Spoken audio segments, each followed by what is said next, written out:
Hello guys, দেখতে পাচ্ছেন আমি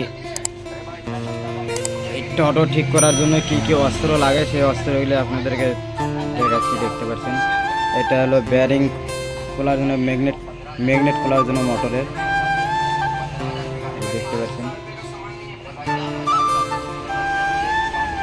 ম্যাগনেট খুলতে হয়, এগুলো খুলতে হয়। এখানে রাখলে এটা খোলা হবে, খোলা লাগা সব এটা দিয়ে হয়।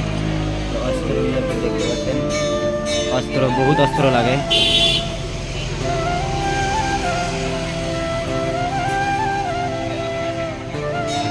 সব অস্ত্র এগুলো সব লাগবে, এগুলো ছাড়া যখন কাজ করবে না। আরও আছে এদিকে দেখতে পাচ্ছেন।